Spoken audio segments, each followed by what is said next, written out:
Hi everybody and welcome back to my channel. For today's video, I'll show you how I made this delicious steamed bread. You're going to need cake flour, sugar, some yeast, salt, as well as grated carrots, but this is optional.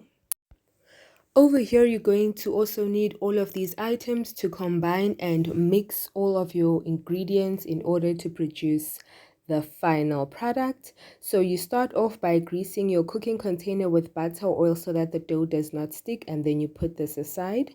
And then over here you add 2 cups of flour to your container. By the way, all the ingredients and the measurements are shown throughout the video. I do not omit any of the ingredients or instructions. And then you add yeast. This is the tablespoon, and I show you how much of the yeast I put. It's just under half of the tablespoon. Afterwards you add some salt, and then over here I show you from, this is a small spoon measurement, and I put about 3/4 or just less than a full teaspoon of salt. Once all of that is sorry, and then you add 30 ml of sugar. I almost forgot. Once you have all of the dry ingredients, you mix them together so that they are well saturated with each other. Now bring about 3/4 a cup of warm water that you're going to add to your mix. So you gradually add it. I did not add all of it at once. I added and then I mix, I add some more, and then I mix. So I do this until it is a little bit smooth. Once I get a nice smooth consistency, I add 60 ml of flour, and then I continue to mix once more until that is well dissolved.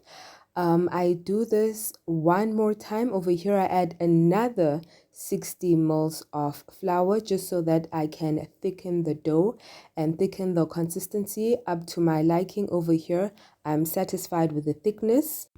I then bring the grated carrots and then I add those to the dough mixture so that everything is well mixed into each other before I add the final dough mixed into the greased container. So over here I'm adding the dough to the greased container. I leave enough room for the dough to rise to about double its size, and then you can cover the container with the lid or with cling wrap as I do over here. So I seal that so as to create a nice and warm environment for the dough to rise, and I further carry on to cover that with a kitchen cloth. I put it in a pot. You can use any other big container and cover that. I then put that into a warm environment such as the oven until it rises double size, which is about an hour. And over here I'm satisfied with the rising, and add hot water to the pot and close it for about 45 minutes. I gradually check on it here and there so that I can see if it rose, and I can also check the consistency to see whether or not it is ready.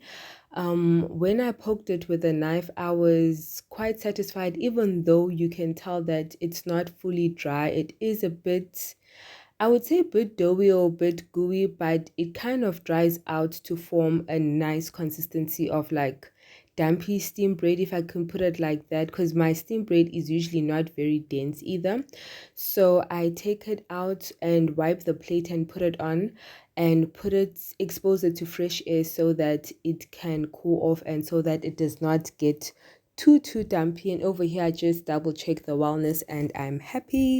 So although all the knife checks were a bit gooey, it cooled off very nicely and it is fully and thoroughly cooked. I absolutely love this texture of steamed bread. You can have it with absolutely anything you would with normal bread, but this is great with stews or with gravies.